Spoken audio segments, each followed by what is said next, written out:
revised version to the auditor's office yesterday, just as a quick review. Cause I like to work with them and team up with them. Sure. They're the ones making sure the policy is processed correctly on that side, once the receipts and reimbursement come Right. up to them. They did have some questions to our new revisions.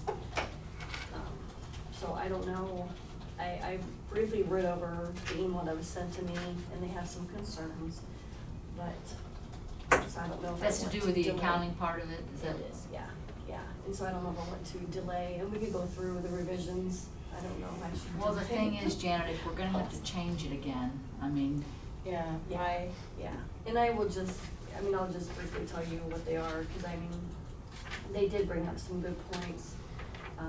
But if you remember, when we spoke earlier in April,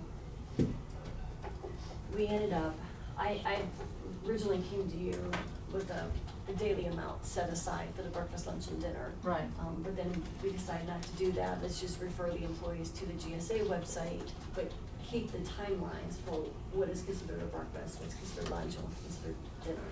And so I did that. However, the auditor's office, that's what they were saying, referring employees still to the GSA website still is very vague, and it still allows individual interpretation of the policy. so you mean interpretation of the amounts? Of the amounts and the fact that the GSA is more geared toward federal employees. And federal employees get a daily stipend for their travel, where we don't. We don't. We're reimbursing you for the meals that you eat during breakfast, lunch, What you dinner. spend, right? Yeah, so the fact that we're directing them to it, either I need to specify, like change the language, that only when you go on the GSA, which I thought I did, but obviously I must need to look back at the language. When you go onto the GSA website, you're only allowed up that amount for each breakfast, for each lunch and dinner. Whereas GSA website, they have broken down, but they have incidentals, and then they have a daily rate. So someone could read it as, okay, I had my breakfast, lunch paid for at the conference. Maybe they went to Columbus, and Columbus is $55 a day, as a full day amount. Well, now they can have dinner for $55, because they didn't spend the breakfast and the lunch. I thought I we don't- had said though that if it's provided, then we don't. Yeah, we don't. We don't, So that's but- what, and I thought we had that clarified in our policy, saying that no, when you go on the GSA website, you don't get the full $55, you get the amount, $16 amount for dinner. So either I need to go back and revise my language, or we don't refer people to the GSA website. And I even asked, I said, well, is it, the website that departments go by, and no, and I even check with my peers, and when I'm reading their policies, they all refer their employees. They either don't make any reference at all, or they have a set dollar amount. They have the if set we really dollar try, amount. Or they refer them to GSA, Okay. so it's not, there's no other website. So the I don't know auditor's which saying they don't want you referring to GSA, Yeah. which makes They- sense. They like the set dollar amount, Mhm. that it was, whatever it was. You know, in your $14 cover for breakfast page and though, lunch. that's what you say. You say this change will eliminate the need to look on the GSA website. Then we edited it, then we Okay, said I'll we wanted change to go that. back. Yeah. On the Okay. 11th, yeah. But you know what, I think I agree with the auditors that, maybe we need to go back, it'd probably be a cleaner way to do it versus Yeah. them having to plus it's less work for them, that they don't have to go and Yeah, this was verify. very clear cut. If you're traveling during breakfast between midnight and 9 a.m., Yeah. you could spend up to $10.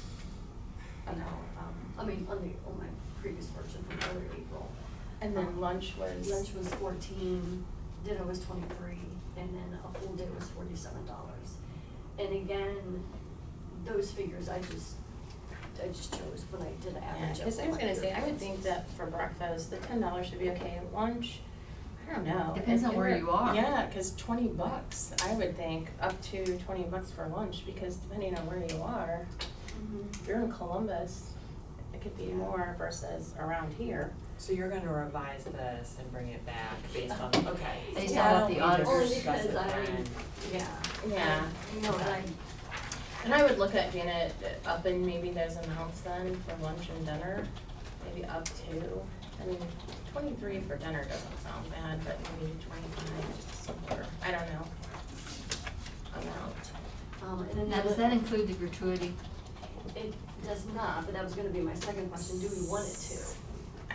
Because right now, Well, they would want it gratuities to. does not exceed 20% of the cost of the meal. So we could say and tax, which, That should be the whole thing, $25. To make Yeah. it simple, it should Yeah. include that. yeah. That's why I'm saying we might wanna bump those amounts up. And we're still sticking to the 20% limit on gratuity, correct? It Shall not yeah. exceed, yeah. Yeah. Yeah, so I could do that.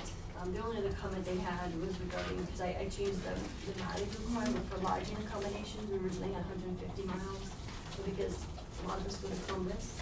Right. Columbus tends to be the 135 mile, depending on where you go and where you live. It could be from 135 miles to 150. Technically, our policy would not cover It's lodging in 135, Columbus, right, 135. right. So, you guys had asked me to go back and just look at my fellow peers, like what their policy said. An average was 75 miles, so I revised our Yeah. down to 75. 75 Well, versus They 150. thought that was too lax. The auditor's office just felt like then that would cover going to Mansfield, for example. So, and they use the example of when they go to Mansfield for a munis training. And the meeting is from 8 to 12. Technically, our policy would allow them to get a hotel room. Oh. Because. But it has to be pre-approved ahead of So time. I was like, okay, so I'm just throwing it out That's why there we because are, they- that's why we did that change. Let's keep Yeah. moving. Is that okay? Yeah. Can we move Yeah. on to Randy? Because Randy's here now, so. Yeah, okay, yeah. Come on, Yeah. Randy. I'll bring it back, but yeah. Great. Hello, hello. Good morning, Commissioners. Good morning. We are ready to do executive session, or? Yes. Okay. I got a very nice email regarding the department. Oh, Yeah, from Cosma. Did you get it from Cosma? Yeah. Right. It's nice to get those, you don't get those very often. So I'll make a motion to go in executive session for G4. And that is preparing or conducting or reviewing negotiations or bargaining sessions. second. Roll calling. Yes. Yes. Yes.